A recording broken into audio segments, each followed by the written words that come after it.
So I have some news on the good PR front, which is refreshing instead of having to do another video that shits on poor PR practices. So in this unsolicited PR advice, this is about how good public relations is rooted and about being of service.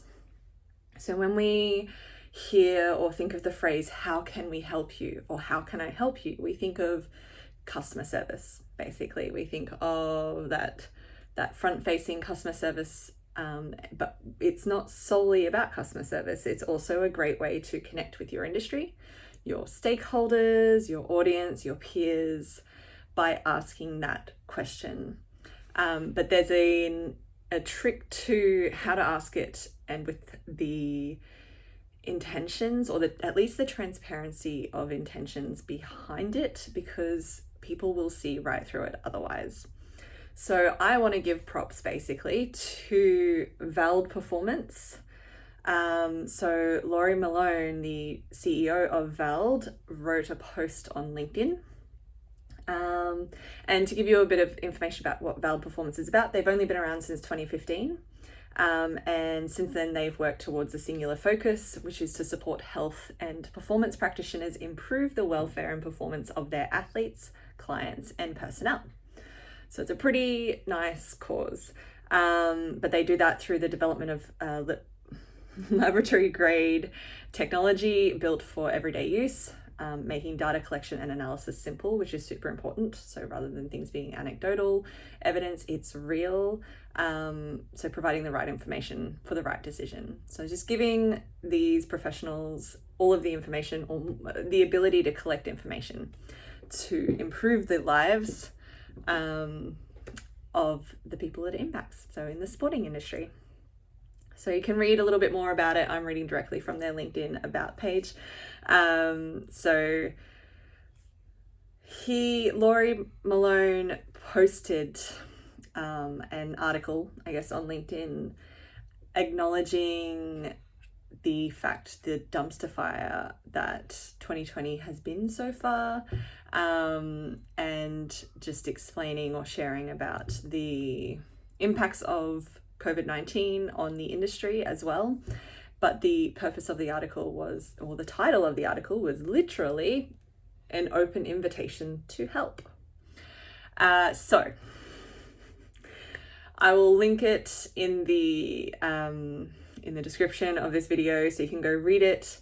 Beyond that, but basically the impact on the sporting industry, particularly in COVID, obviously it's broad impacts in every industry, but right now I'm speaking to the sporting industry. Many health and performance professionals have lost their jobs or have been furloughed. And what this article written by Laurie has done really, really well. Number one, from a PR perspective, public relations, it acknowledges the reality of the broader issue. So it doesn't try to downplay anything. It doesn't try to say, oh, it's not as bad as we think. It doesn't do any of that. It actually just says, yeah, it's been shitty. It's been quite a time. So it acknowledges the reality of the broader issue. It acknowledges the reality of others' experiences of the broader issue, particularly within their industry, within their scope, their audience, which is really important to begin with, because people don't want to be treated like they're idiots. Number two, it shares their position in a way that is twofold in this case. So they share that Vald Performance are weathering the storm at the moment. So it shares that they're doing okay, all things considered, and through no lack of hard work, I'm sure. And B, it shows their position on where their limitations are to help. So he explicitly says, we can't hire everyone, obviously, but I think it's still prudent to actually state that. But it's really useful because it gives that idea of what's their position. Number three is that it shares what they can and would like to do. So it's a little bit of a carryover. It gives scope, and what scope does is when we express scope, it's almost like expressing boundaries, interestingly enough. When we express scope, it helps to direct and give clarity to those who the message is for. So same with boundaries, it helps to give and direct clarity on what is possible or what is reasonable or what is okay to the people hearing the message, to the people who the message is for, to the people who may be able to take up that offer of help because they need it. And in that sharing of what they can do, there are examples.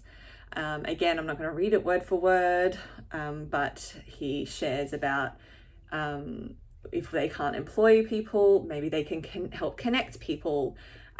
Or what about the people who are left behind and have a lot of extra work on their hands because people have been let go otherwise. So it's just offering to help with some of those things in certain ways. So it gives the idea of what they can and cannot do. And number 4, it doesn't make it about them. It doesn't make it like we'd feel so much better if we could just help. There's no martyrdom. There's no false caring. There's no quid pro quo. So simply, we want to help because it aligns with our values, not we want to help because it looks good. Which is always the best way to approach being of service and helping, is because it aligns with their values, which brings me to number 5, which is a bonus. It reinforces their values internally and externally. So what they've done is they've been clear on their values, either ongoing or they got clear on their values before sharing this post, and have then gone, okay, these are our values. They've gotten really, really solid in their values. They had to get solid internally before they shared anything publicly. And they then chose a course of action and a course of communication and reaching out, a course of connection that aligns with their values.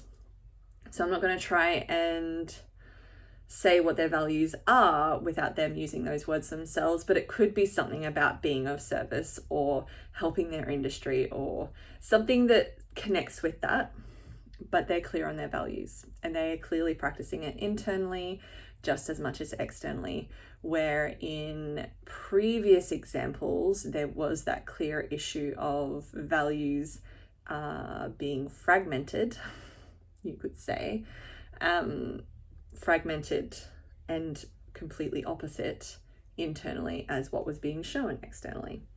So this is a how to do good PR, which is really refreshing to look at and really refreshing to share, because sometimes I feel like we can say what's wrong with the world or what's wrong with an industry all we like, but if we don't actually give examples of what's right or what you could do instead, we kind of get lost and left in that void of, okay, well, how do I fix it? So here is a great example. So basically, well done them. And I have nothing to do with Valid Performance, just so you know. This is just purely what has been shared with me, what I've noticed in the industry, and what I feel like was worth sharing about as far as what it means to practice good, solid, appropriate, and effective public relations, which is all about that connection, but it is all about how can we actually be of service, and then setting the parameters and showing up honestly and transparently. And then just noticing what that actually does for you as a business, as a brand, as a human. And I dare say, more often than not, it would do pretty much only good things.